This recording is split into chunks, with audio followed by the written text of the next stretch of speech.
नमो विष्णुपदाय कृष्णपृष्ठाय भूतले श्रीमते भक्तिवेदांत स्वामिनिति नामिने नमस्ते सरस्वती देवे गौरवाणी प्रचारिणे निर्विशेष शून्यवादी पश्चात्परिशुद्धारिणे श्री चैतन्य मनोभीष्टं स्थापितं येन भूतले क्षयं रूपा कदा ददाति शब्दान्तिकं वन्देऽहं श्रीगुरो श्रीयुतापदकमलं श्रीगुरुन् वैष्णवांश्च श्रीरूपं शक्रजातं सवर्ण रघुनाथान्वितं तं सजीवं स्वाद्वैतं सवधूतं परिजनसहितं कृष्णचैतन्यदेवं श्री राधा कृष्ण पादां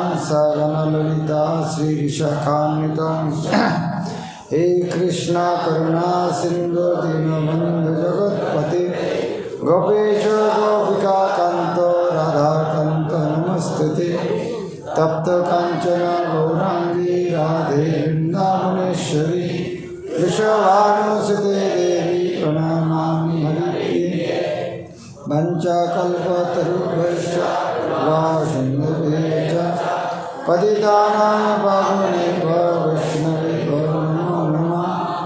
श्री कृष्ण चैतन्य प्रभु नित्यानंद श्री अद्वैत गदाधर शिवासादि गौरभक्तवृंद हरे कृष्ण कृष्ण कृष्ण हरे हरे हरे राम राम राम हरे हरे। ओम नमो भगवते वासुदेवाय ओम नमो भगवते वासुदेवाय ओम नमो भगवते वासुदेवाय नारायणं नमस्कृत्य नरं चैव नरोत्तमं देवीं सरस्वतीं व्यासं ततो जयमुदीरये नष्टप्रायेषु अभद्रेषु नित्यं भागवत सेवया भगवती उत्तम श्लोके भक्ति भवति नैष्ठिकी। हरे कृष्ण। हरि बोल।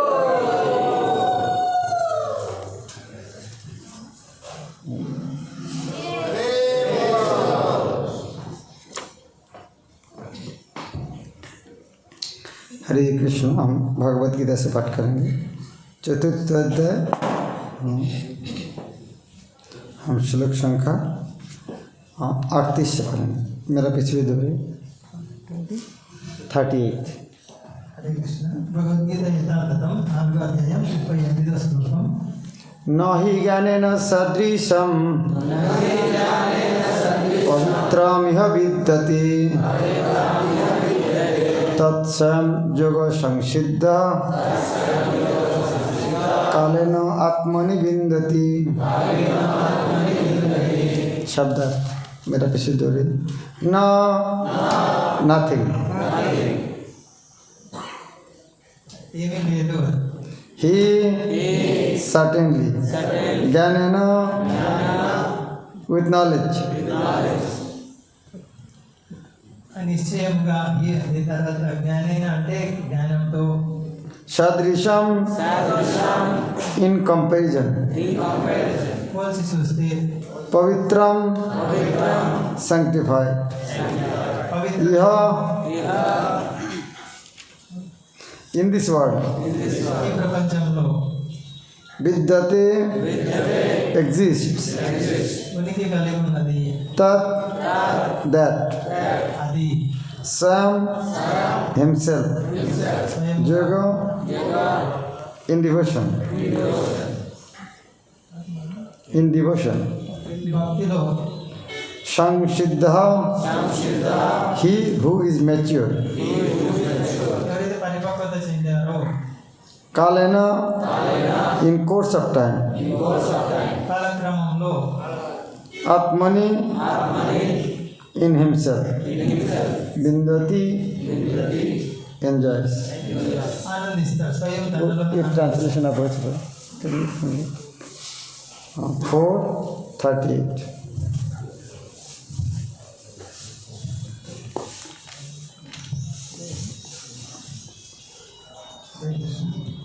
భావం రాశి ఈ జగత్తులో దివ్య జ్ఞానం వల్లే పవిత్రము మరియు మహోన్నతమైనది మరొకటి లేదు. అతి జ్ఞానం సమస్త యోగముల అపోకలం. భక్తి యొక్క సేవలో పరిపూర్ణత్వమును సాధించిన వారు కాలక్రమమున అప్పటి జ్ఞానము తనలోనే అనుభవించారు. భాష్యం. మనము దివ్య జ్ఞానం గురించి ప్రస్తావించినప్పుడు ఆధ్యాత్మిక అవగాహనతోనే ఆ కార్యమును చేయదు. నిజమునకు అటు దివ్య జ్ఞానం వలె పవిత్రమైనది మరియు మహోన్నతమైనది మరొకటి లేదు. ఆ జ్ఞానమే అజ్ఞానమే మన బంధములకు కారణం, జ్ఞానం ముక్తికి కారణం. ఈ భక్తియుక్త సేవ యొక్క పరిపక్వ ఫలమే జ్ఞానం. మానవుడు అట్టి దివ్య జ్ఞానంలో నెలకొన్నప్పుడు శాంతిని తనలోనే అనుభవించడం చేత దాని కొరకు బాహ్యమున ఎక్కడో వెతుకనవసరం లేదు. మరో విధంగా చెప్పవలనగా ఈ జ్ఞానము మరియు శాంతికి పరమలక్ష్యమే కృష్ణ చైతన్యం. ఇదే భగవద్గీత చివరి వాక్యం. हरे कृष्ण।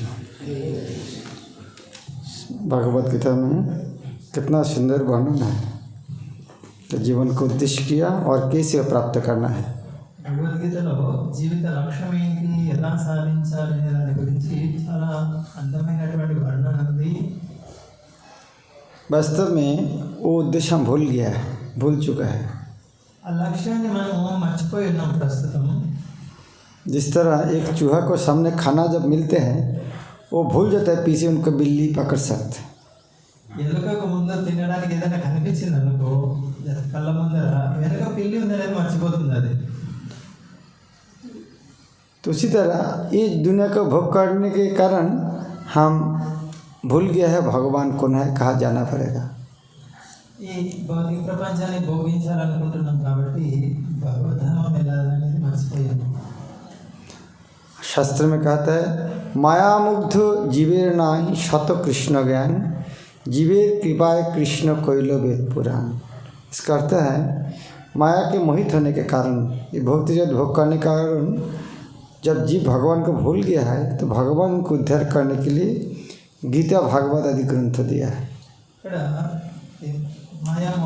ఇక్కడ మాయలో ఉన్నటువంటి జీవుడు మోహానికి లోనైపోయాడు, భగవంతుని మర్చిపోయాడు కాబట్టి భగవంతుడు భగవద్గీత భాగవత శాస్త్రాలను ఇచ్చారు.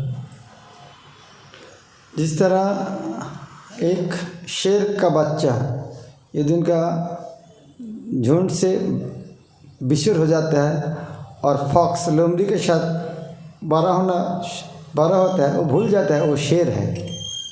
ఉదాహరణకి సింహం పిల్ల ఉందనుకోండి, సింహం బిడ్డ, అదేదో పొరపాటున తోడేళ్లతో నక్కలతో కలిసి పోయింది, అది మర్చిపోతుంది నేను సింహం బిడ్డ అనేసి. और लोमड़ी की तरह रात में रोते हैं, सिंह का बच्चा होते हुए भी लोमड़ी के बच्चे की तरह रोते हैं रात में, जिस तरह सियार रोते हैं रात में।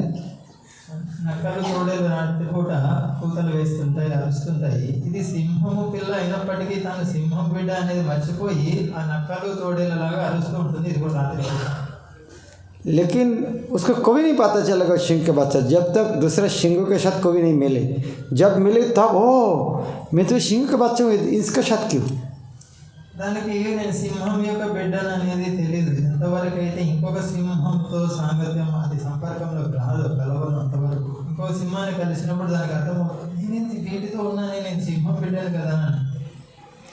उसी तरह हम भगवत धाम से आए हैं, हम भगवान के संतान हैं, हम बिल्कुल भूल चुका है। जब तक ना कोई आके बताएंगे वो बात तब तक हमें पता नहीं चलेगा। అదేవిధంగా మనము భగవంతుడు సంతానం, భగవద్ధామం నుంచి ఇక్కడికి వచ్చాము, అయితే మర్చిపోయినాము. ఎవరైతే అక్కడి నుంచి వచ్చిన వాళ్ళు ఉంటారో వాళ్ళు గుర్తు చేసే వరకు మనకు గుర్తు రాదు నేను అక్కడి వాడిని. ये लकड़ी के अंदर आग है, लेकिन जब तक कोई इसका आग लगाएगा नहीं इसका आग दिखाई देगा नहीं। ఇప్పుడు ఈ కర్ర ఉంది, ఈ చెక్కలో అగ్ని ఉంది, కానీ దానికి ఆ మంట పెడితేనే అగ్ని ఉంది అనేది బయటపడుతుంది. ये आग लकड़ी के कहाँ से, जब पेड़ था उसी समय सूर्य का प्रकाश से उन्होंने आग में जमा करके रखा है, लेकिन फिर भी प्रकाश नहीं होता है। దీంట్లో ఈ చెక్కలో ఆ అగ్ని ఎలా వచ్చింది అంటే అది చిన్నగా ఉన్నప్పుడే సూర్యరశ్మిని స్వీకరించి అగ్నిని ప్రోవ్ చేసుకున్నది, అయినప్పటికీ దాంట్లో అది బయటపడదు।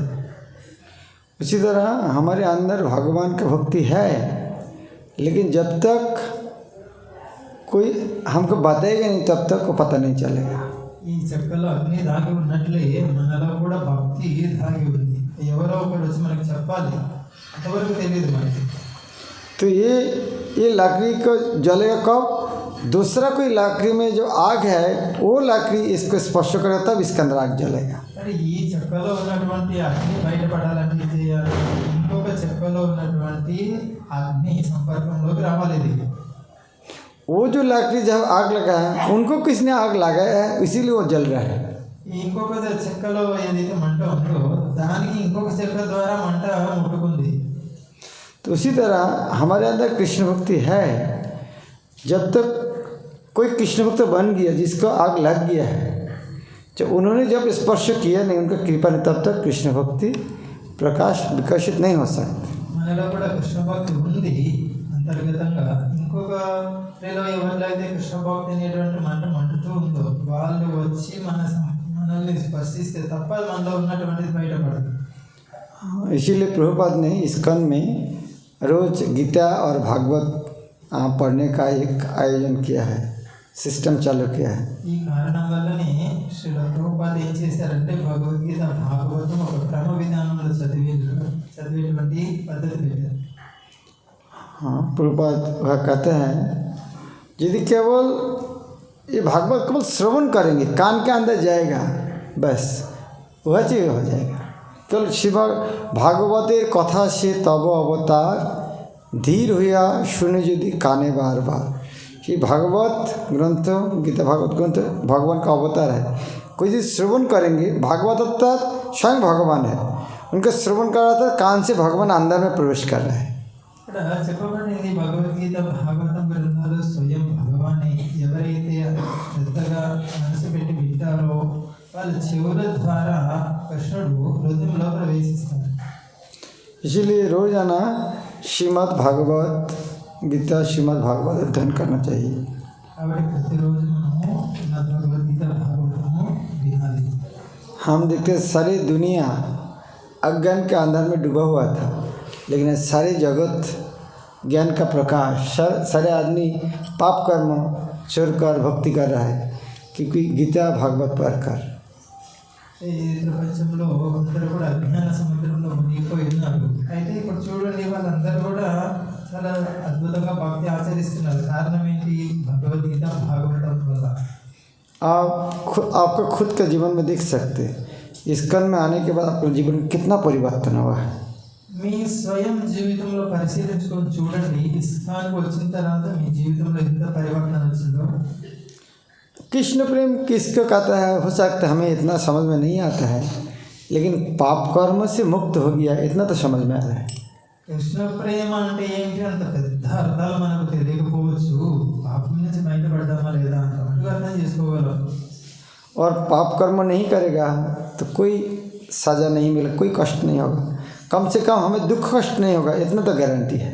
ఇక మీద ఇంకా పాపం చేయలేదనుకోండి, ఇక మనకి ఎటువంటి దుఃఖం కష్టం అనేది ఉండదు, అంత మటుకు హామీ ఉంది। तो हमारे जीवन जिस तरह हो गया है, सारे आदमी दुनिया के इस तरह बन जाएगा तो दुनिया क्या बन जाएगा। మన జీవితంలో ఇంత మార్పు వచ్చింది, పరివర్తన వచ్చింది, ఏమాత్రం కష్టం ఉండదని హామీ దొరికింది, ఇలాగే అందరికీ ప్రపంచంలో అందరికీ కలిగితే ఎలా ఉంటుంది। तो हमें क्या पहले बहुत अच्छा आदमी था क्या, మనమేమి ముందు చాలా మంచి వ్యక్తులమా। लेकिन प्रभुपाद का पुस्तक पढ़कर हमें बहुत चीज़ हम छोड़ दिया है। ప్రభుపాల వారి పుస్తకం చదవడం వల్ల చాలా అలవాట్లు వదిలేసుకున్నాం। एक बार एक भक्त ने शिशुमात भक्ति चाहिए गुरु महाराज को पूछा, गुरु महाराज ये आदमी इतना पापी है, इसको कैसे भक्त बनेगा इस तरह आदमी। ఒకసారి ఒక భక్తుడు శ్రీ శ్రీమద్ భక్తిచార్య స్వామి గురు మహారాజును అడిగారు, గురు మహారాజ్ ఈ వ్యక్తి చాలా పాపి, ఇతను ఎలా భక్తులు చేయాలి అని। तो गुरु महाराज हंसते हंसते कहते हैं, तुम यदि भक्त बन सकते तो सभी भक्त बन सकते। మహారాజ్ ఏం చెప్పారంటే నీలాంటి వాడే భక్తుడు అయినప్పుడు మిగతా అందరు కాగలుగుతారు. तो क्यों यह भगवद गीता न ही ज्ञान न सदृश पवित्र विद्यते। ये ज्ञान इतना शक्तिशाली है ताकि हिमालय पर्वत के तरह पहाड़ लाकड़ी यदि हो सकते एक चिंगार उसको राग बनाने के लिए सफिशिएंट है। అది జ్ఞానం ఎంత శక్తివంతమైందంటే చూడొచ్చు, హిమాలయ పర్వతం అంతటి అజ్ఞానం ఉన్నా కూడా అది చెక్కతో సమానం అనుకోండి, ఒక చిన్న అగ్గిపుల్ల చాలు దాన్ని మంట పెట్టడానికి. और दुनिया में कोई भी कितना बार पापी हो सकते, वो यदि केवल ये श्रीमद् भागवतम भगवद गीता अध्ययन के भगवान का नाम जप करेंगे, जितना सारे पाप है सारे पाप से मुक्त हो जाएंगे। ప్రపంచంలో ఎంత పాపి అయినా సరే భగవద్గీత భాగవతం చక్కగా అధ్యయనం చేయడం, భగవంతుడి నామం చెప్పడం చేస్తే చాలా సులభంగా బయటపడతారు. यह कहता है न ही ज्ञान न सदृश पवित्रम, ज्ञान की तरह पवित्र दुनिया में कुछ चीज़ नहीं है। ఇప్పుడు మనం చర్చిస్తున్న శ్లోకంలో ఏముందంటే జ్ఞానంతో పోల్చదగ్గ పవిత్రమైన వస్తువు ఏమీ లేదు ఈ ప్రపంచంలో. पवित्र अपवित्र क्या है? हृदय में बहुत सारे कामना वासना, भोग करने के वासना, वो अपवित्र गंदगी है। అపవిత్రం అంటే ఏంటి? మన హృదయంలో నేను భోగించాలనేటువంటి అభిలాష చాలా ఉంది, అది మురికి. और ये ज्ञान प्राप्त करने से क्या होता है? हाँ, वो पाप कर्म करने का वासना खत्म हो जाता है। ఈ జ్ఞానం సముపార్జించిన తర్వాత ఏమవుతుంది? ఆ పాపం చేయాలనేటువంటి ఆ కోరిక ఉంది, అది సమసిపోతుంది. जिस तरह मेरे सामने में एक गिलास कोई पानी है तो मेरे पीने का बहुत शौक है और तो बहुत नहीं पीना ही चाहिए, इस तरह मेरा वासना है। ఇప్పుడు నా ముందర ఒక చిన్న గ్లాస్లో నీళ్ళు పెట్టారు, చాలా తాగాలనుంది, దాహంగా ఉంది, తాగాలి, ఎప్పుడెప్పుడు తాగాలనిపిస్తుంది, దీన్ని వాసన అంటారు. लेकिन कोई ने बता दिया वो पीना मत जहर है। ఒకరు వచ్చి చెప్పారు అది నీళ్ళలో విషం ఉంది అని చెప్పారు. ये शब्द कान में जाने से, जहर शब्द कान में जाने से पीने का वासना इच्छा खत्म, वो भोग करने की इच्छा खत्म की एक शब्द कान में जाने से।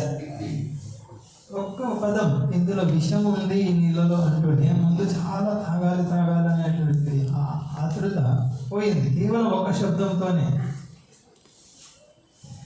उसी तरह वो जो शब्द किया है भोग करने का वासना, उस ज्ञान जब प्राप्त होगा तो भोग करने की इच्छा नहीं होगा। అదేవిధంగా ఈ భోగించాలనేటువంటిది ఈ అపవిత్రమైనటువంటిది ఇది జ్ఞానం ద్వారా నిర్మూలించబడుతుంది. आप शहर में जाएंगे, एयरपोर्ट में जाएंगे, बहुत दूसरे इधर में एक बैग पड़ा उधर में बैग पड़ा है, अरे कोई सोके का हो सकता मैं लेके जाऊँगा, इस तरह मन वासना हो सकता है। విమానాశ్రయంలోకి వెళ్ళారనుకోండి, అక్కడ వస్తువులు మంచి అద్భుతమైనవి అక్కడక్కడ ఉంటాయి, తీసుకెళ్తే బాగుంటుందేమో అని అనిపిస్తుంది కోరిక మనసులో. लेकिन उधर में लिख रहा है आप सीसी कैमरा के निगरानी में हैं। అయితే అక్కడ ఉంటుంది ఈ కంట్రోల్ కెమెరా అధీనంలో ఉన్నారు మీరు అని. तो और स्पर्श करने से अब खुद को बैग वो देखने से लग रहा है मेरा बैग क्या है, टच करने से डर लगता है। ఎవరిదైనా బ్యాగ్ తీసుకోవాలనుకుంటే తన బ్యాగ్ తాగాలన్నా కూడా ఆలోచిస్తాడు 10 సార్లు నాదేనా కాదా ఇదే అని. तो एक इतना अच्छा आदमी कैसे बन गया? तो किसी को बैग स्पर्श करने का डर लगता है, क्यों? वो जो देखा है अब सीसी कैमरा का निगरानी में है, आपको टच करके पुलिस लेके जा सकते, वो जो डर है, वो जो ज्ञान प्राप्त हो ये हमारे नहीं है, एक भोग नहीं करना चाहिए, आप सीसी कैमरा देख रहे हैं तो ये ज्ञान प्राप्त होने से हमारे उसका चोरी करने की इच्छा खत्म। మరి అంత మంచి వ్యక్తిగా ఎలా తయారయ్యాడు ఏంటి? ఇతరుల యొక్క వస్తువులను స్పర్శించకూడదని. ఎందుకంటే ఆయనకు జ్ఞానం తెలిసింది, ఇక్కడ కంట్రోల్ కెమెరా సీసీ కెమెరా యొక్క నిఘా ఉంది, నేను తాకితే దొంగనవుతానని చెప్పి అందువల్ల మంచి వ్యక్తి అయ్యాడు. वो यहाँ पे अच्छा आदमी है, चोरी नहीं करता है, जंगल में जा रहा रात अंधेरा में वो 1 किलो सोना पड़ा है, क्या करेंगे आप उसको? సరే నువ్వు మంచి వ్యక్తివి, దొంగతనం చెయ్యవు, అడవిలో ఒంటరిగా ప్రయాణం చేస్తున్నావు, నీ కళ్ళకి 1 కిలో బంగారం కనిపించింది, ఏం చేస్తావు? जरूर उठा लेंगे। తప్పకుండా తీసుకుంటావు చేతికి. तब क्या क्यों उठा लेंगे? आप तो है ही, आपको तो है नहीं, क्यों उठाते हैं? ఎందుకు తీసుకుంటున్నావు నీ చేతికి? నీది కాదు కదా. कोई ना कोई किसी का तो उसका तो मालिक है, आप क्यों ले रहे हैं? దానికి యజమాని ఎవరో ఉన్నారు, चोरी है। కాదు కదా. एकदम ये चोरी करने वासना कहाँ से? अज्ञान, अंधेरा था, कोई नहीं दिख रहा है, इसलिए अज्ञान के कारण इस तरह पाप करने का वासना आता है। దానికి యజమాని నువ్వు కాదు, అయినా తీసుకుంటున్నావు. ఎందుకు తీసుకుంటున్నావు? అజ్ఞానం. ఇది దొంగతనం. इसलिए श्रीमद् भागवतम भगवद गीता ज्ञान है जो अज्ञान तक नाश करके हमारे सामने प्रकाश करते हैं। भगवत धाम कौन है, भगवान कौन है, हम कौन है, कैसे जाना है, सारे पूरा छवि के तरह, पिक्चर की तरह हम देख सकते हैं। భగవద్గీత భాగవతం మనలో ఉన్న అజ్ఞానాన్ని నశింపజేసి భగవంతుడు ఎవరు, ఎవరు, భగవద్ధామం ఏంటి, ఇవన్నీ కూడా చాలా సుస్పష్టంగా మన సినిమా తెర మీద చూస్తాను, అంత బాగా అర్థమవుతుంది. जिस तरह जिसका आँख है आकाश में तारे गिनती कर सकते, उसी तरह एक ज्ञान जो प्राप्त करेगा वो भगवत धाम उसी तरह आँखों में देख सकते। ఈ విధంగా అయితే కళ్ళు ఉన్నవాడు రాత్రిపూట నక్షత్రాలను చూడగలడు, స్పష్టంగా లెక్కించగలడు. అదేవిధంగా ఈ జ్ఞానం ఉన్నవాడు భగవద్ధామాన్ని సులభంగా అర్థం చేసుకోగలడు. अभी हम देख रहे हैं इसे, ये थियोरिटिकल नॉलेज नहीं, वास्तव में देख रहा है। प्रभुपाद का पुस्तक पढ़कर जगत में कितना परिवर्तन आ रहा है। ఇది వాస్తవంగా నిరూపణ అవుతుంది. శ్రీల ప్రభుపాద వారి పుస్తకాలు చదివి ప్రపంచంలో ఎంత మార్పు వస్తుంది చూడండి. तो इसलिए ये जो भक्ति मार्ग आप ग्रहण किया है, हाँ, ये जो हरिनाम और ग्रंथ, ये इसका माध्यम, हाँ, सारे जगत कृष्ण भक्ति प्रचारित होगा। ये भविष्यवाणी भाव होगा भगवान का। మీరు కృష్ణ భక్తిని స్వీకరించారు. ఈ శ్రీ చైతన్య మహాప్రభు యొక్క భవిష్యవాణి భగవద్గీత భాగవతం ద్వారా హరినామం పూర్తి ప్రపంచమంతా వ్యాపిస్తుంది. साधु संग कृष्ण नाम यही मात्र चाय, संसार जीनिते और कोनो वस्तु ना। साधु के साथ कर मिलकर हरिनाम करना, इनमें से और दुनिया से उद्धारण का दूसरा कोई बड़ा रास्ता नहीं। సాధు సాంగత్యంలో హరినామం చేయడం తప్ప ఈ ప్రపంచంలో వేరే మార్గమే లేదు. మనము కష్టాల నుంచి బయటపడతాము. महाप्रभु कहते हैं यह होते सर्व सिद्धि होइबे सवार, सर्वक्षण बोलो इथे विधि नहीं है। ये जो हरिनाम यह लेने से, हाँ, सर्व सिद्धि, सर्व का सिद्धि, जो कुछ चाहते हैं सब ये हरिनाम से मिल जाएगा, दूसरा कुछ करना जरूरत नहीं। శ్రీ చైతన్య మహాప్రభు చెప్పింది ఏంటంటే కేవలం ఈ హరినామం చేస్తే చాలు, నీ అన్ని ఏవైతే నువ్వు సాధించాలనుకుంటున్నావో అన్నీ సాధించేస్తావు, వేరే ఆలోచన అవసరం లేదు. तो किस तरह हरिनाम करना चाहिए? हाँ, ये हरिनाम करने का कोई विधि निषेध नहीं। మరి ఎలాంటి విధానం ఉంది, దీనికి పద్ధతులు ఉన్నాయంటే ఎలాంటి నియమాలు విధులు అని లేవు దాన్ని చేయడానికి. की भोजने की शयने की बा जागरणे और निश्चिंत कृष्ण बोलावन, दिन रात, सोने टाइम, खाते टाइम, चलने टाइम, कोई भी टाइम भगवान का नाम ले सकते। భగవంతుడి నామము ఏ సమయంలో చేయాలనేటువంటి నియమం లేదు. నిద్రిస్తున్నా, మెలుగుతున్నా, నడుస్తున్నా, భుజిస్తున్నా, నీళ్ళు తాగుతున్నా, ఏ సమయంలో అయినా సరే చేస్తుండొచ్చు. 10 पास मिली निज दारिते बसिया कीर्तन करो सब हाथे ताली दिया। जब 5 आदमी 10 आदमी एक जगह होते हैं, तालियां बजा के हम हरिनाम कर सकते हैं, क्या कठिन काम है। ఒక 5 మంది 10 మంది కూర్చుంటారు అనుకోండి, చప్పట్లు చరుస్తూ హరినామం చెప్పండి, ఏం కష్టం ఉంది ఇందులో.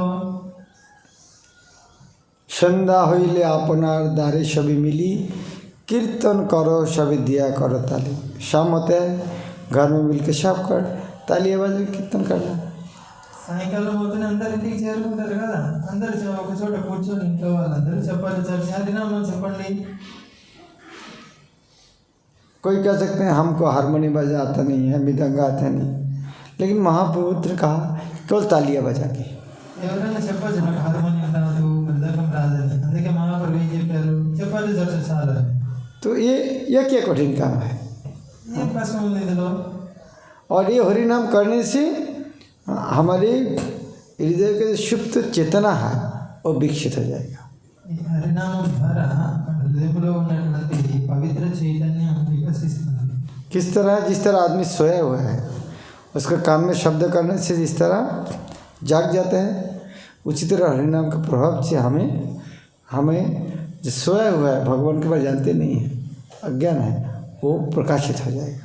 ఈ విధంగా నిద్రిస్తున్న వ్యక్తికి దగ్గరికి వెళ్ళి మనం శబ్దం చేస్తే మేల్కొంటాడు. అదేవిధంగా ప్రస్తుతం మనం అజ్ఞానంలో ఉన్న భగవంతుని మర్చిపోయి అని ఈ శబ్దం మనల్ని జాగ్రత్త చేస్తుంది. इस तरह का उदाहरण दिया है शास्त्र में, जिस तरह किसी को सांप जब काटते हैं वो बेहोश हो जाते हैं. सांप स्नेक बाइट, जो ही बिकम अनकॉन्शियस. సో ఉదాహరణకి చూడండి, పాము కాటు వేస్తే స్పృహ తప్పి పడిపోతారు. तो स्नेक चार्मर सापेरा के जब मंत्र उच्चारण करता है तो जहर उतर जाता है तो उनको होश आ जाता है. అది మంత్రగాళ్ళు ఉంటారు, పాము కాటు యొక్క విషయం దించేవారు. వాళ్ళు మంత్రం చెప్పినప్పుడు ఏమవుతుంది, విషయం దిగిపోతుంది, మళ్ళీ స్పృహలోకి వస్తాడు. उसी तरह हरे कृष्ण महामंत्र आज यदि साधु का मुख से कान के अंदर प्रवेश करेगा तो हमारे हम जो बेहोश था, हाँ भगवान कौन है, भगवत धाम कौन है, क्यों आया, कैसे जाना हो, वो सारे वो फिर होश आ जाएगा.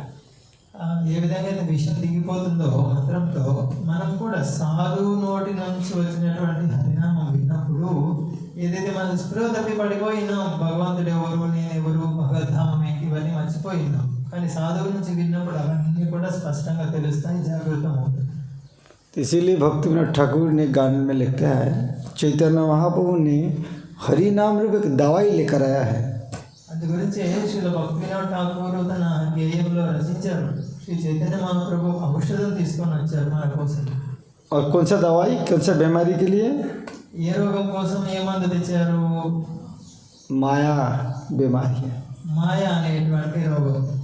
एनएच औषधि माया नाशी वायरल लगी. मैं एक दवाई लेकर आया हूँ माया नामक बीमारी को ख़त्म करने के लिए. శ్రీ చైతన్య మహాప్రభు ఏం చెప్పారు, నేను మీకు ఒక ఔషధం తీసుకొచ్చాను, ఈ ఔషధం తీసుకుంటే మాయ అనే రోగం నశించిపోతుంది. माया बीमारी क्या है? మాయ రోగం అంటే ఏంటి? माया शब्द आता है जो नहीं है उसको समझना, उसका माया कहता है.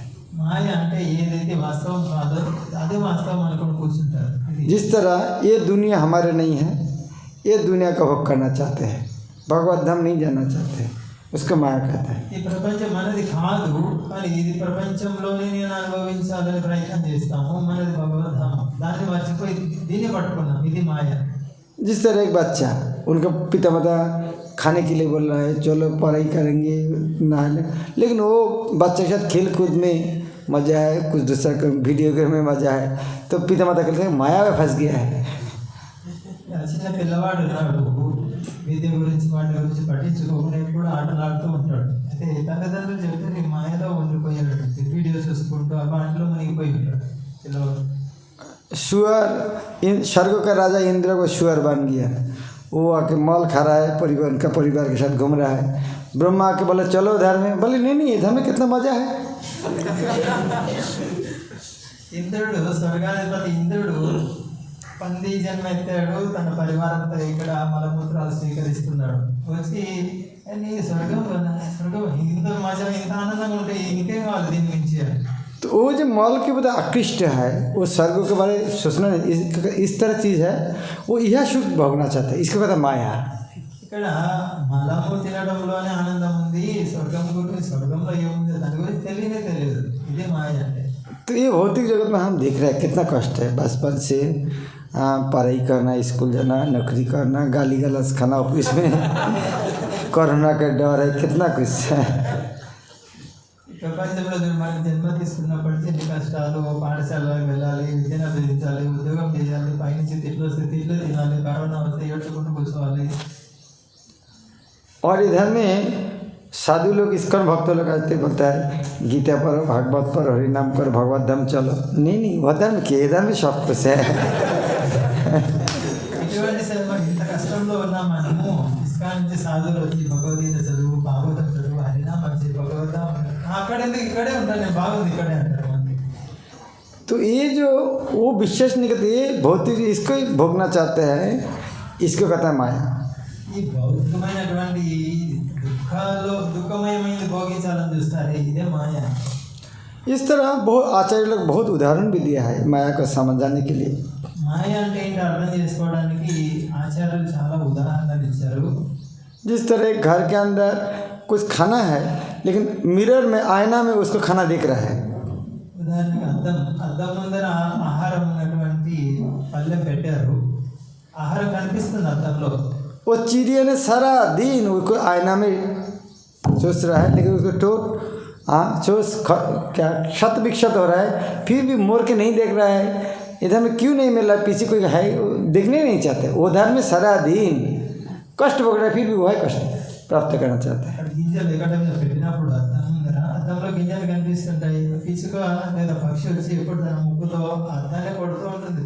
ఉదయం నుంచి సాయంకాలం వరకు తన ముక్కు పాడైపోతూ ఉంటుంది. అయినా ఆలోచించదు, ఇదే నాకు దొరకడం లేదే అని వెనక్కి తిరిగి చూడదు అసలు. जिस तरह एक तालाब के ऊपर एक पेड़ में आम है, फल है, लेकिन पानी के अंदर देख रहा है, तो पानी के अंदर सारा दिन ढूंढने का कोशिश कर रहा है, लेकिन नहीं मिल रहा। फिर भी ऊपर नहीं देखने तो एक ये वो सोचते नहीं, ये तो है, मैं तो देख रहा हूँ, लेकिन नहीं मिल रहा, फिर कष्ट करते जा रहे हैं। ఉదాహరణకి మామిడి చెట్టుకు మామిడి పండు ఉంది. ఆ మామిడి పండు నీళ్ళలో నీడ కనిపిస్తూ ఉంటుంది. लेकिन इस మామిడి పండు కావాలని చేతులు పెట్టి నీళ్ళలో వెతుకుతూనే ఉంటాడు, పిసుకుతూనే ఉంటాడు. నీళ్ళంతా పొద్దు నుంచి సాయంకాలం వరకు కష్టపడుతూనే ఉంటాడు. పైకి తలెత్తి చూడడు పండు పైన ఉందని. तो इसीलिए वो बात जिन्हें जानते हैं उन्हें ये व्यक्ति को माया बोले, जो जहाँ पर नहीं वह कष्ट कर रहा है। ఇది ఎవరికైతే తెలుస్తుంటుందో లేని స్థలంలో వెతుకుతున్నాడని, అది మాయ. साधु लोग जानते हैं ये जो भौतिक जगत का आदमी जो सुख पाने के लिए कोशिश कर रहा है, वास्तव में उनका परम पिता भगवान के साथ भगवत धाम में है। लेकिन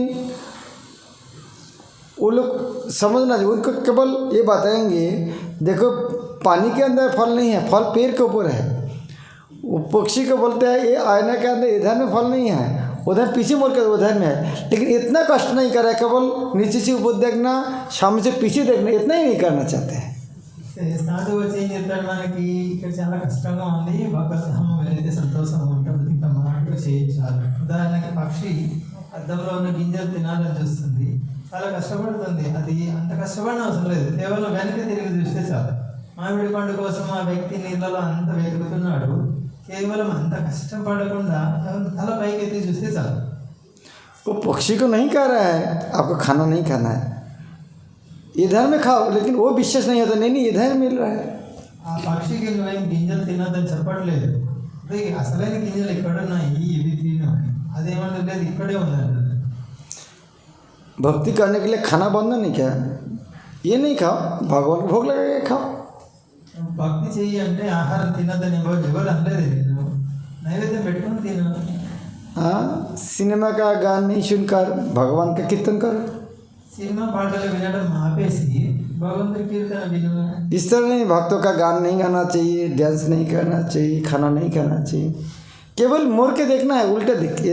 जहाँ पर प्राप्त करना चाहते उधर में नहीं है, वो सारे आनंद कृष्ण भक्ति में है। భక్తుడు అయిపో అంటే నువ్వు తినకూడదు, పాడకూడదు, నాట్యం చేయకూడదు, నృత్యం చేయకూడదు అని కదా, అవన్నీ చేస్తారు, కానీ కేవలం దిశ మారుస్తారు అంతే. केवल वो जिन्होंने बोल रहा है उनका बात में केवल विश्वास रखना, इतना ही। మనం చేయాల్సింది ఏంటి, ఎవరైతే మనకి బోధిస్తున్నారో వాళ్ళ పట్ల విశ్వాసం ఉంచితే చాలు. इसीलिए महाप्रभु कहता है मैं तुम्हारे लिए, तुम माया जो तुम्हारे हैं, तुम्हारे लिए माया नाश करने के लिए दवाई लेकर आया हूँ, लेकिन तुमको लेना पड़ेगा इसको। మహాప్రభు అందుకే చెప్తున్నారు, నీ యొక్క మాయ అనేటువంటి రోగాన్ని తొలగించడానికి నేను మంచి ఔషధాలు తీసుకొచ్చాను, అయితే నువ్వు స్వీకరించాలి దీన్ని. तो श्रीमद् भक्ति चरित्र गुरु महाराज ने इसको समझाने के लिए और एक उदाहरण देते हैं। बोले जब कोई एक व्यक्ति रेगिस्तान में बहुत तृष्णार्थ है, प्यास है, और पानी दे के भाग रहा है, वास्तव में तो पानी तो है नहीं। శ్రీమద్ భక్తిచార స్వామి గురు మహారాజ్ ఒక మంచి ఉదాహరణ ఇచ్చారు. ఎడారిలో నీటిలాగా కనిపించేటువంటి ఆ స్థలం వైపు పరిగెడుతూ ఉంటుంది జీవి నీళ్ళ కోసం, నీళ్ళు కాదు అది. और कोई एक व्यक्ति आके बोले उधर में पानी नहीं है, मेरे साथ आ जाओ, इधर में इधर में बहुत सुंदर एक सरोवर है, जलाशय है, बहुत सुंदर, मेरे साथ आ जाओ। తెలిసిన వ్యక్తి చెప్పాడు, అయ్యా అది నీళ్ళు కాదు, అది నీళ్ళు అనుకుంటున్నావు, నాతో రా, ఒక అందమైనటువంటి సరోవరం ఉంది, కొలను నేను చూపిస్తాను. और साथ साथ बैग से एक बोतल निकल कर दे दे, आप पी लो, देखो इस तरह पानी उधर में है। ఆయన చెప్పడమే కాదు, అక్కడ పొలంలో ఉన్నటువంటి నీళ్ళు ఎలా ఉంటాయో చూడని తన దగ్గర ఉన్నటువంటి ఒక బాటిల్ నీళ్ళు కూడా ఇచ్చాడు, రుచి చూడు నువ్వు. वो व्यक्ति कौन है? इस्कॉन का भक्त और जलाशय है इस्कॉन मंदिर। ఆ వ్యక్తి ఎవరు? నీకు బాటిల్ అందించే వ్యక్తి అంటే ఇస్కాన్ భక్తులు, ఆ కొలను ఏంటి? నీటి కొలను అంటే ఇస్కాన్. तो जिन्होंने आया है उनको मिला पानी? ఎవరైతే వచ్చారో వాళ్ళకి నీళ్ళు దొరికాయా? तो क्या करना चाहिए? खबर दूसरे को देना चाहिए कि नहीं देना चाहिए? నీళ్ళు మీ వరకే ఉంచుకుంటారా, ఇతరులకు కూడా ఇస్తారా? क्या आपको लग रहा है पानी खत्म हो जाएगा, किसी को नहीं बोलना चाहिए? వాళ్ళ నీళ్ళు ఇతరులకు ఇస్తే అయిపోతాయని అనుకుంటున్నారా?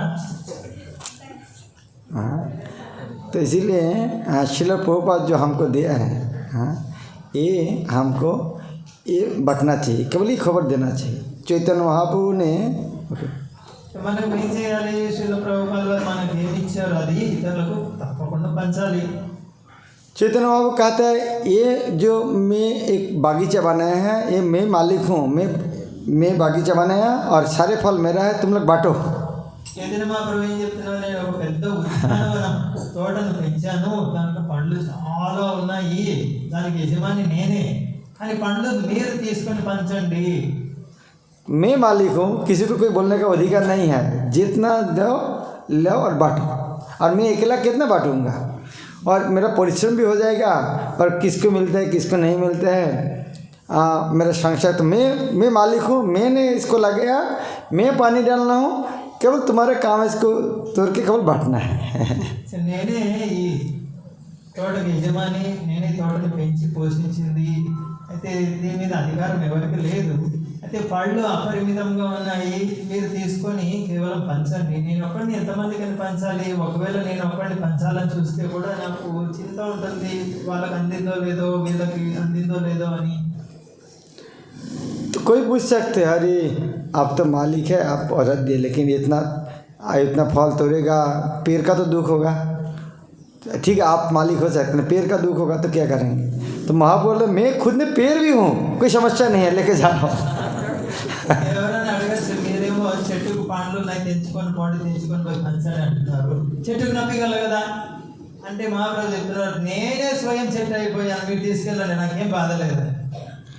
नहीं, कोई बोल सकते नहीं आप तो पेड़ लगे, आप खाने के लिए, आपको भोग करने के लिए लगा है। అయితే ఎవరన్నా అనొచ్చు, మీరు చెట్టును పెంచి పోషించింది దాంట్లోంచి అనుభవించడం కోసం కదా దాని ఫలితం. महाप्रभु को तो मैं तो भोग कर रहा हूँ, लेकिन करने के बाद भी इतने एक्स्ट्रा है, बाटो कोई समस्या नहीं है। చైతన్య మహాప్రభు ఏం చెప్తాను? నేను అనుభవిస్తున్నాను, నేను నాటిన వాటి ఫలం ఇంకా అధికంగా ఉన్నాయి, అవి తీసుకొని పంచండి మీరు. तो इस तरह महाप्रभु कहता है मैं केवल गार्डनर नहीं हूँ, मैं केवल वृक्ष नहीं हूँ, मैं भोग करने वाला भी हूँ। అక్కడ మహాప్రభు ఏం చెప్తున్నారు? ఆ తోట యొక్క యజమాని మాత్రమే కాదు, నేను వృక్షం కూడా అయి ఉన్నాను, అంతేకాదు నేను అనుభవిస్తున్నాను కూడా ఫలాలు. इतना भी नहीं है, मैं फिर बांटने वाला भी हूँ, ఇంతేకాదు నేను కూడా వితరణ చేస్తూనే ఉన్నాను. और आप लोग मुझको मदद करो बांटने के लिए केवल। మీరు కేవలం నాకు సహాయం చేయండి వితరణ చేయడానికి. पतित पावन गौनीता है कि देखो महाप्रभु हाँ दर्जा खोल दिया है, बात स्वीकार कर ले। చేయండి అంటే మహాప్రభు దర్శనం ఇచ్చేసారు. हाँ, तो उन्होंने आदेश दिया बांटो, हाँ कोई समस्या नहीं, जितना बांटो और जितना बांटे उतना फल और ज़्यादा होगा। మహాప్రభు ఆదేశం ఇచ్చారు, మీరు పళ్ళు తీసుకొని పంచండి అందరికీ, మీరు ఎంత ఎక్కువ పంచుతుంటారో అంత వృద్ధి చెందుతూ ఉంటుంది. महाप्रभु कहते हैं हाँ ये फल सबको बांटो, और ये फल खाकर सब आदमी अजर अमर हो जाएगा, मृत्यु नहीं होगा, बुढ़ापा भी नहीं आएगा। చైతన్య మహాప్రభు ఏం చెప్తున్నారు? ఈ పళ్ళు అందరికి పంచండి, ఇది ఎవరైతే తింటారో వాళ్ళకి వృద్ధాప్యము మరణం అనేవి అందరే ఉండవు. इसी तरह हम हरिनाम करके हरिनाम बांट सकते, और श्रील प्रभुपाद का ग्रंथ भी बांट सकते। ఈ విధంగా మనం హరినామం చెయ్యాలి, హరినామం ఇతరులకు ఇవ్వాలి, ప్రభుపాల వారి పుస్తకాలు ఇతరులకు వితరణ చేయాలి. जिस तरह प्रभुपाद का पुस्तक बांटने के लिए आप मंदिर से पुस्तक लेके जा सकते हैं। हाँ, जब उन्होंने पैसा देगा उसके बाद मंदिर में बस कर देना, इसका खुद का जीप से तो कोई पैसा तो नहीं लग रहा है। పుస్తకాలు తీసుకెళ్ళండి, మీ దగ్గర ఉంచుకోండి, పుస్తకాలు చూపించినప్పుడు వాళ్ళు డబ్బులు ఇస్తారు, ఆ డబ్బులు తెచ్చి మందిరానికి ఇవ్వండి, మీ సొంత డబ్బులు పెట్టే అవసరం లేదు కదా. तो यदि आप सारा दुनिया का मंगल करना चाहते हैं, कौन कौन सारा दुनिया का मंगल करना चाहते हैं? మీలో ఎంతమంది ప్రపంచం కళ్యాణానికి ప్రపంచంలో శుభం కలగాలని కోరుకుంటున్నారు చేతని? तो ये करने के लिए दो ही काम है, ये हरि नाम करना और प्रभुपाद का पुस्तक वितरण। ये सुख दुनिया का कोई बड़ा काम नहीं है। ప్రపంచానికి మీరు నిజంగా శుభం చేకూరాలని కోరుకుంటుంటే రెండే మార్గాలు ఉన్నాయి. ఒకటి హరినామము, రెండవది ప్రభుపాద పుస్తకాలు. ఇంకా వేరే మార్గం లేనే లేదు. कि ये करने के लिए हमारे जीप से कुछ नहीं जाएगा। हरिनाम देने के लिए आपको जीप से कुछ नहीं जा रहा है, और इसका मंदिर से पुस्तक लेकर किसी को पुस्तक देने से कुछ जीप से कुछ नहीं जाएगा और एक्स्ट्रा कुछ आएगा। ఇప్పుడు హరినామం ఎవరికైనా ఇచ్చావు, నీ డబ్బులు ఖర్చు అవుతుందా? కాదు. పుస్తకం మందిరం నుంచి తీసుకెళ్ళి ఎవరికైనా చూపించావు, నీ డబ్బులు ఖర్చు అవుతుందా? లేదు. నీ జేబులో డబ్బులు నీ దగ్గరే ఉంటుంది. ఈ విధంగా చేయడం వల్ల నీకు ఇంకా అది డబ్బులు వచ్చి చేరుతుంది. ఇంకా जिस तरह हरिनाम देने से क्या फ़ायदा है?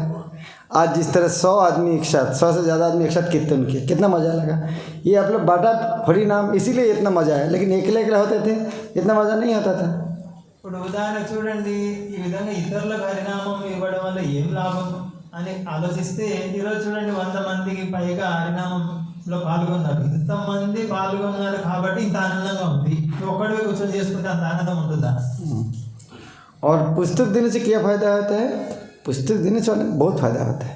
कुछ दिन पहले कलकत्ता एक भक्त उन्होंने कहा, एक मेरे आदमी को खबर मिला उनकी गीता चाहिए, तो मैं बोला मैं लेके आ रहा हूँ। वो लेके गया और उनको लिए वो गीता के लिए वो आदमी परिवार सारे आदमी हार बना के दरवाजा में खड़ा है और मिठाई का डब्बा लेके खड़ा है वो गीता रिसीव करने के लिए। कलकत्ता में एक आदमी भगवत गीता मांगा था, तो वो लेके देने के लिए गया। तो जो सुनो हमारे घर में भक्त भगवत गीता देने के लिए आ रहा है, तो परिवार का आदमी लोग सब दरवाजा में खड़ा है हार लेकर उनको रिसीव करने के लिए और मिठाई का डब्बा लेकर। కలకత్తాలో ఒకరు ఎవరో మాకు భగవద్గీత కావాలని చెప్పారు. భక్తుడు సరే నేను తీసుకొస్తున్నాను అని చెప్పాడు. భక్తుడు భగవద్గీత తీసుకొని వెళ్ళేసరికి ఆ కుటుంబంలో ఉన్న వాళ్ళందరూ పరివారం అంతా కూడా అయ్యో భగవద్గీత తీసుకొని వస్తున్నాడు ఈయన అని చెప్పి ఆయన కోసం చక్కగా మాలలు తయారు చేసి మిఠాయి పంచడం కోసము డబ్బా పట్టుకొని ఎదురు చూస్తున్నారు భగవద్గీత కోసం. और एक गीता लेकर उन्होंने 700 रुपये एक्स्ट्रा दिया, बोला आपका ट्रैवलिंग एक्सपेंस है।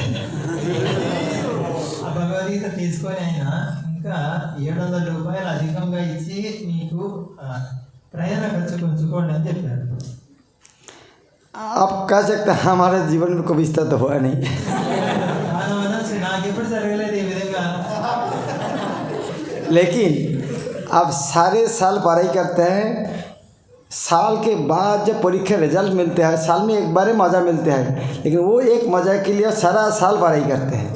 అయితే చూడండి, సంవత్సరం అంతా చదివితే సంవత్సరం చివరిలో పరీక్షలు పాస్ అయినప్పుడు అప్పుడు ఒక్కసారి నీకు ఆనందం లభించేది. ఆ కొంచెం ఆనందం కోసమే సంవత్సరం అంతా కష్టపడతావు. तो इस तरह सारे दिन हो सकते एक पुस्तक लिए नहीं, उस दिन एक आदमी इस तरह मिल जाएगा, वो आनंद को कल्पना नहीं कर सकते। ఉదయం నుంచి సాయంకాలం వరకు పుస్తకాలు పట్టుకొని తిరుగుతూనే ఉన్నావు, ఒక్కరు కూడా తీసుకోలేదు. సాయంకాలం ఎవరో ఇటువంటి వ్యక్తి తగిలాడు, ఎంత ఆనందం చూడండి. और यदि आपका ये पुस्तक वितरण कर एक आदमी भगवत धाम जाएगा, क्या भगवत धाम जाएगा आपके बार याद नहीं करेंगे? మీ ద్వారా పుస్తకాలు తీసుకున్న వ్యక్తి ఒక్క వ్యక్తి భగవద్ధామకి వెళ్ళాడు అనుకోండి, అతను మిమ్మల్ని స్మరించుకోవడం. वो भगवान को नहीं बोलेंगे भगवान श्रील प्रभुपाद आपका पुस्तक देकर वो व्यक्ति मुझको दिया, उनका कारण मैं इधर में आया हूँ, तो वो व्यक्ति अभी भी प्रतिदिन में शर रहा है, उसको थोड़ा कृपा कीजिए। ఆయన ప్రభుపాదకి చెప్తారు, ప్రభుపాద్ మీ పుస్తకం ఫలాని భక్తులు ఇవ్వడం వల్ల నేను ఈ విధంగా భగవద్ధామం వచ్చాను. అతను మాత్రం ఇంకా భౌతిక ప్రపంచంలో తిరుగుతున్నాడు, అతనికి మీద కరుణ చూపించండి తొందరగా.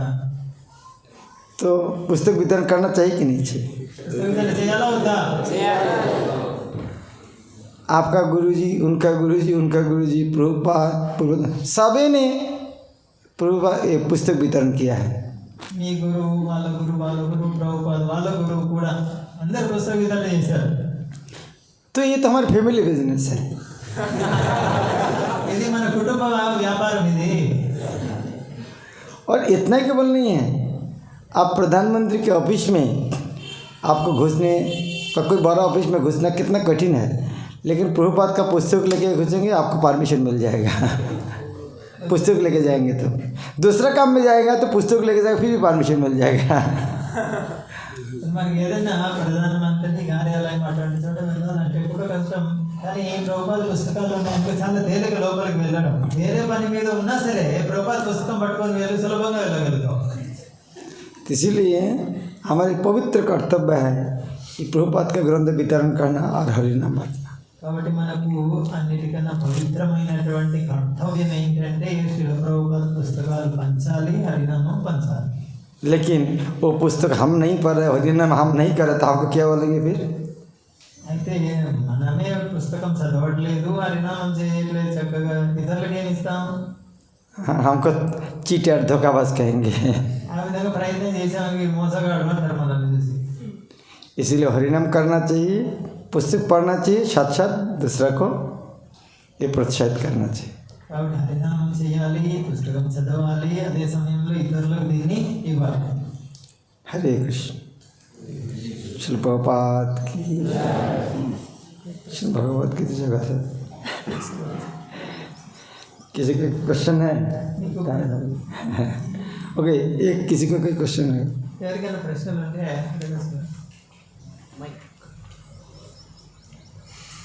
ఎవరెవరు చేయతండి, చేయబడి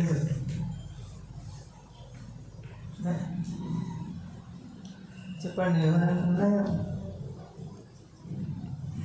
मेरा एक प्रश्न है। सभी भक्त सुनना चाहिए आप कैसे ISKCON का कांटेक्ट में कैसे है, कृष्ण कॉन्शियसनेस कांटेक्ट में? बहुत भक्त पूछे हैं, मुझे तो मालूम है, मैं महाराज आने के बाद पूछे। ఇక్కడ మహారాజ్ చాలా మంది భక్తులు అడిగారు, మహారాజ్ ఆరంభం ఎలా అయింది కృష్ణ భక్తి పరిచయం అనేది, అది నేను అడుగుతున్నాను. उतना ज़्यादा कुछ स्पेशल नहीं है। मैं ISKCON मंदिर में एक दिन गया, रेगुलर जाता था कुछ दिन से, तो सुना एक सन्यासी आया है, और पहले कोई सन्यासी नाम सुना नहीं, देखा भी नहीं है, और बंगाली सन्यासी है, नाम भी सुना नहीं, बोले उनका नाम है भक्ति चारू स्वामी महाराज। ఒకసారి నేను ISKCON మందిరానికి వెళ్ళాను, అక్కడ వాళ్ళు చెప్తున్నారు సన్యాసిల మహారాజు వచ్చారని. అసలు సన్యాసి అంటే తెలియదు, మహారాజ్ అంటే కూడా తెలియదు నాకు. బెంగాలీ మాట్లాడతారని మహారాజ్ అని చెప్పారు. వెళ్ళి చూస్తే అక్కడ భక్తిచారు మహారాజ్ ఉన్నారు. जब उनको दर्शन करने के लिए तो उन्होंने पूछा नाम क्या है, क्या करते हो। पहले नाम पूछा, बोले क्या करते हो, और थर्ड क्वेश्चन पूछा है क्या करना चाहते हो। వెళ్ళి మాట్లాడుతుంటే మొట్టమొదటి అడిగారు నీ పేరేమి, ఏం చేస్తున్నావు, మూడో ప్రశ్న ఏం చేయాలనుకుంటున్నావు. तो मैं बोला हंसते से बोला आप जो बोलेंगे वही करेंगे। నేను నవ్వుతూ చెప్పాను మీరు ఏం చెప్తే అది చేస్తాను అని. क्योंकि गुरु महाराज को देख के इतना अच्छा लगा, इतना अच्छा नहीं हो सकते क्या देखने, इतना अच्छा में इतना बातें बोलते हैं, तो मैं बोला आप जो बोलेंगे वही करेंगे। నాకేమనిపించిందంటే మా గురు మహారాజు చూస్తేనే మంచి వ్యక్తి ఎక్కడన్నా దొరుకుతారు ప్రపంచంలో అని అనిపించి మీరేం చెప్తే అది చేసేస్తాను అన్నారు. तो उन्होंने हंसते हंसते कहते नहीं नहीं बोलो क्या करना चाहते हैं। మహారాజు చెప్పారు, నవ్వుతూ చెప్పి లేదు నువ్వేం చేయాలనుకుంటున్నావు అది చెప్పు అని. तो बोले मैं जो बोलूँगा मंदिर में ज्वाइन करो। నేను అన్నాను గుళ్ళో చేరిపోతాను. तो मैं बोला हाँ करेंगे। నేర్చుకుంటారు అని చెప్పారు. तो गुरु महाराज ने कहा ठीक है मायापुर आके ज्वाइन करना। అంతే గురు మహారాజు చెప్పారు మాయాపూర్ వచ్చి చేరిపోవాలి. उन्होंने कहा मैं अभी मायापुर नहीं रहूँगा, और इस टाइम में मायापुर आऊँगा, उसी टाइम आके ज्वाइन करना। అదే గురు మహారాజు చెప్పారు నేను ప్రస్తుతం వేరే చోట వెళ్తున్నాను, నేను మాయాపూర్కి వచ్చిన తర్వాత నువ్వు వచ్చి చేరు అక్కడ. तो इसी तरह गुरु महाराज ने बहुत खींच के लेकर आया है। मेरा तो इच्छा नहीं था, कभी प्लान भी नहीं किया, तो गुरुदेव इस तरह ये एक आचार्य ने गान लिखा है, दया करी मोरे पति तो देखिया कहिलो आमारी गिया, ओहे दिन जन सुनो भालो कथा उल्लसित हरिया। हमारे पतित अवस्था देखकर इस तरह गुरु वैष्णव हमारे पास आते हैं, जो दिखता है बहुत पतित है। हाँ, तो जिस तरह ఓకే ఇక్కడ గురు మహారాజ్ ఆ విధంగా నా జీవితంలో నాకు ఇష్టం లేదు, నాకేమీ ప్రణాళిక లేదు, ఆలోచన కూడా లేదు, కానీ నన్ను లాక్కొని వచ్చారు. ఈ విధంగా ఒక వైష్ణవ ఆచార్య రచించిన గీతంలో కూడా ఉంది. నా యొక్క దీన స్థితిని చూసి నీ యొక్క భక్తుడు వచ్చి నాకు సమాచారం ఇచ్చాడు. जिसको थोड़ा बीमार है वो डॉक्टर के पास जाते हैं, రోగం ఉన్న వ్యక్తి వైద్యుడి దగ్గరికి వెళ్తాడు.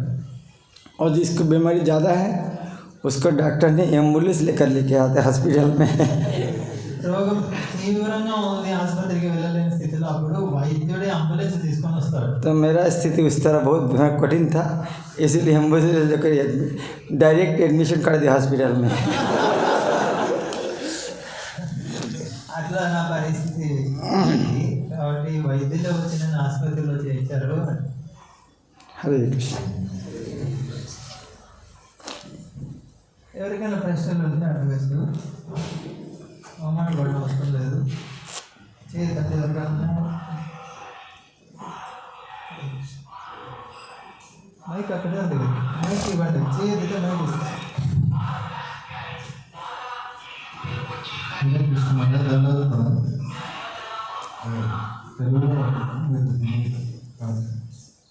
అందులో జపం చేసేటప్పుడు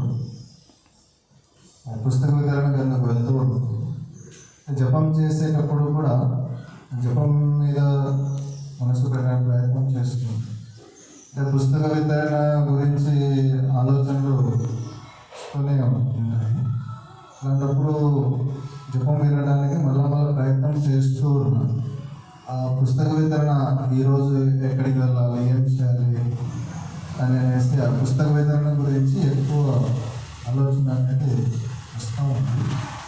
ఈ పుస్తక వితరణ బాగా చేయడానికి జపం వినడానికి ప్రయత్నం చేస్తూ ఉన్నా, అయితే పుస్తక వితరణ గురించి ఆలోచన వస్తుంది. అట్లాంటప్పుడు ఏం చేయాలి? So, while chanting, I am contemplating about book distribution and planning. My mind is not on the japa. Even though I am trying to hear, my mind is contemplating, planning about the book distribution, where to go, how to go, which book to go. All the time this is happening. I am not able to hear what to do in this situation. My mind is always thinking about this while chanting. ना, जब जो काम करना है वही काम करना चाहिए, क्योंकि जब करने के लिए 2 घंटा है, बाकी 22 घंटा आप सोच सकते हैं। केवल 2 घंटे तो भगवान का नाम लेना है। జపం చేయాలంటే జపమే చేయాలంటే 2 గంటలు ఇచ్చారు కాబట్టి 2 గంటలు దానికే కేటాయించు, మిగతా చాలా గంటలు ఉన్నాయి వేరే దానికి. कम से कम 2 घंटा तो हाँ, वो प्लान करने का तो बहुत समय है। हरिनाम करने के समय और कुछ दूसरा नहीं सोचना चाहिए। కాబట్టి దానికి పుస్తకాల గురించి ఎక్కువ ఆలోచించడం, ప్రణాళిక చేయడానికి చాలా సమయం ఉంది, కానీ హరినామం చేసే సమయంలో కాదు. तो गुरु महाराज ने कहा, जो एक आदमी पूछा गुरु महाराज हमारे जब के समय मन को कहाँ रखना चाहिए। गुरु महाराज एक्चुअली पूछा सबको, तो बहुत आदमी बोला कृष्ण का चरण कमल, अलग अलग बहुत उदाहरण उत्तर दिया है। గురు మహారాజ్ ఒకసారి చాలా మందిని అడిగారు, జపం సమయంలో మనసు ఎక్కడ పెట్టాలి, కొంతమంది కృష్ణుడు పాదపద్మం దగ్గర పెట్టాలి, ఇలా రకరకాల సమాధానాలు ఇచ్చారు. तो गुरु महाराज ने उत्तर दिया, नहीं, मन को रखना चाहिए काम के अंदर। గురు మహారాజ్ మనసుని చెవి లోపల పెట్టేవారు. क्योंकि हम जो जप कर रहे सुन रहे हैं कि नहीं, बस उतना ही ध्यान देना चाहिए। జపం చేస్తున్నాం, వింటున్నామా లేదా, ఇదే మనము ఆలోచించాలి. क्योंकि मन बहुत दुष्ट है, ये हरिनाम जब कर रहा है वो सुनने से हमेशा भगाना चाहते हैं, तो वहाँ से पकड़ करके फिर नहीं सुनो, ध्यान से सुनो इसका మనసు क्या చాలా कहते ఇష్టమైనది హరినామం మొదలు పెట్టామంటే దూరం వెళ్ళిపోతుంది, మళ్ళీ దాన్ని లాక్కొని రావాలి, బలవంతంగా వినిపించాలి. जिस तरह अच्छा है खाना है उसको आदर कर सकते खाकर, अच्छा सुंदर रूप उसका आदर कर सकते देख कर, उसी तरह भगवान का नाम शब्द है उसका आदर करना है अच्छे से सुनकर। చక్కటి ఆహారం అంటే దాన్ని ఎలా ఆదరించాలంటే స్వీకరించడం ద్వారా, చక్కటి రూపం ఏంటంటే చూడడం ద్వారా, అదేవిధంగా భగవంతుడి నామాన్ని ఆశ్రయించడం అంటే చెవుల ద్వారా। किंतु आदरात अनुदिनम खलु शैवदुष्ट। रूप गोस्वामी कहता है रोज़ आदर करना चाहिए, कोशिश करना चाहिए ध्यान से सुनने का। ప్రతిరోజు ప్రయత్నం చేస్తూనే ఉండాలి। हरे कृष्ण। बाद में क्लास है महाराज बंगाली क्लास फिर 11 बजे क्लास है। ओके ఇంగ్లీష్లో చెప్పండి।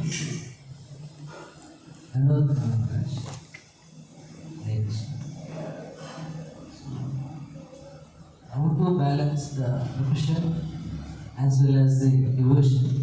Because प्रतिष्ठान profession and devotion. devotion, because whenever we used to come to Rudra Mandir, basically we get profession, and that day only we had more work. It's like simply testing. When we planned to come to this mandir, particularly on that day, so we are having more work, but I am mainly question कितना balance करना चाहिए, कितना भक्ति कितना professional, कितना balance कैसे करना चाहिए, इतने होते हैं। but when I came here, I am feeling very relaxed. That's why I am asking how to balance this profession. ఇక్కడ ప్రశ్న ఏంటంటే వృత్తి అంటే ఏదో పని అయితే చేస్తున్నాం జీవనాధారం, మరి దాన్ని భక్తిని ఎలా సమతుల్యం చేసుకోవాలి। ఉదాహరణకి నేను మందిరానికి రావాలనుకుని నిర్ణయించుకున్న రోజే నా వృత్తిపరంగా చాలా బాధ్యతలు చాలా పని ఏర్పడుతుంది। ఇది ఇటువంటి సంఘటన, దీన్ని ఎలా సమతుల్యం చేసుకోవాలి। बाज़ार में गया है, बाज़ार में आलू परवल बैंगन सोना सब फ्री है, कितना बैलेंस करना चाहिए, कितना आलू कितना बैंगन कितना सोना लेना चाहिए। బజార్కి వెళ్ళారు మీరు, దానిలో ఆలుగడ్డలు ఉన్నాయి, తెల్లబీరకాయలు వంకాయలు బంగారు అన్నీ ఉన్నాయి, అక్కడ ఏం బ్యాలెన్స్ చేయాలి, ఏది ఎక్కువ తీసుకోవాలి। घर में 10 आदमी है तो कम से कम 2 किलो तो आलू लेना ही चाहिए। नहीं कि केवल सोना लेके आएंगे, कौन सा करेंगे। మీరు 10 మంది ఉన్నారనుకో, ఇంట్లో కనీసం 10 కిలోలు కూరగాయలు అయితే తీసుకురావాలి। क्योंकि आपको पता है బంగారు ఒకటే తీసుకొస్తావా। आप सोना लेके जाएंगे, वहाँ से बेगुन आलू बेगुन आपको घर में आदमी दे के जाएगा, वहाँ से बैलेंस करके लेके आना नहीं पड़ेगा। 1 किलो बेगुन 1 किलो सोना 1 किलो नहीं, आप 3 किलो सोना लेके आएंगे, बेगुन और आलू वाला आदमी ट्रक लेके आएगा आपका घर पे। అక్కడ నువ్వేం చేయాలి, 10 కిలోలు కొంచెం కూరగాయలు తీసుకున్నాను, కొంచెం బంగారు తీసుకెళ్తానని కాదు, మొత్తం బంగారు తెచ్చుకున్నావు అనుకో ఇంటికి, నీ వెనకనే కూరగాయల లారీలు వస్తాయి మీ ఇంటికి।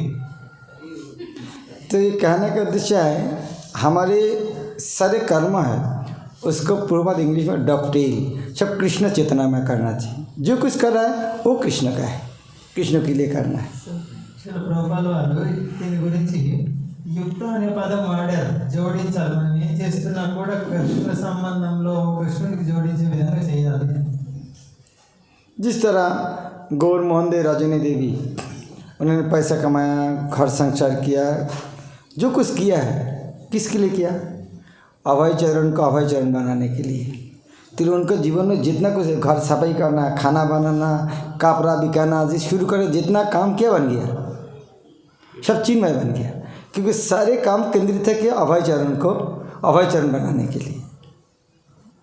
ఉదాహరణ చూడండి, గౌరమోహన్ డే రజని వాళ్ళు కూడా గృహస్థులే, సో ఎంత వాళ్ళు కూడా గృహ కార్యకలాపాలు ఉన్నాయి, వాళ్ళు ఇంట్లో శుభ్రం చేయడము, బట్టలు ఉతకటము, డబ్బులు సంపాదించడం అన్నీ ఉన్నాయి। ఎవరి కోసం, అభయచరణని నిజంగా అభయచరణ చేయాలని చెప్పేసి వాళ్ళు చేసిన కార్యకలాపాలన్నీ కూడా ఆధ్యాత్మికమే, భౌతికం కాదు। इसलिए प्रभुपाद ने हमारी संस्था का नाम दिया कॉन्शियसनेस, कि हमको चेतना का परिवर्तन करना, काम का परिवर्तन नहीं। International society for consciousness in Krishna, कि चेतना केवल कृष्ण को माय करना, कोई काम कोई परिवर्तन नहीं करना है। కాబట్టి ప్రభుపాల వారు మనకి ఇచ్చిన పేరు ఏంటంటే కృష్ణ చైతన్యం అనే పేరు వస్తుంది। అంటే ఇక్కడ పని మార్చుకో అని చెప్పట్లేదు, నీ చైతన్యాన్ని మార్చుకో, కేవలం చైతన్యం మార్చుకో అని చెప్తున్నారు। फिर भी कभी कभी हमारे जीवन में यदि लगे तो सीनियर के भक्त को पर्सनली पूछ सकते, या कब को वो टाइम टू टाइम कभी कभी चेंज भी हो सकते। అయినప్పటికీ కూడా కష్టంగా ఉంది మన సీనియర్ భక్తుల దగ్గరికి వెళ్ళి వ్యక్తిగతంగా అడిగి సమయానుసారం जिसका जप करना अच्छा है कि खाना बनाना अच्छा है? जप करना जरूर अच्छा है, लेकिन अभी गुरु महाराज का फ्लाइट है, सुबह 7 बजे है, तो ब्रेकफास्ट बनाना पड़ेगा। क्या जप करोगे कि ब्रेकफास्ट बनाओगे? ఉదాహరణకి గురు మహారాజు విమానం 7 గంటలు ఉంది ప్రయాణం, జపం చేయాలి 7 వరకు. ఇప్పుడు జపం చేస్తావా, టిఫిన్ తయారు చేస్తావా? तो सब कृष्ण चेतना में हम कर सकते हैं, सब कृष्ण को खुश करने के लिए करेंगे। और कभी कभी यदि लग रहा है समझ में नहीं आता है, कोई सीनियर वक्त पूछ सकते हैं। వాడు మనం ఏం చేసినా కృష్ణుడు సంతృప్తి కొరకు, కృష్ణుడు ఆనందించే విధంగా చేయాలి. అది అర్థం కానప్పుడు సీనియర్ భక్తుల దగ్గరికి వెళ్ళి అడగాలి. परम पूज्य श्री श्रीमद भक्ति प्रेम महाराज की जगत गुरु शिल प्रभुपाद की, पतित पावन गौर निताय की, गौर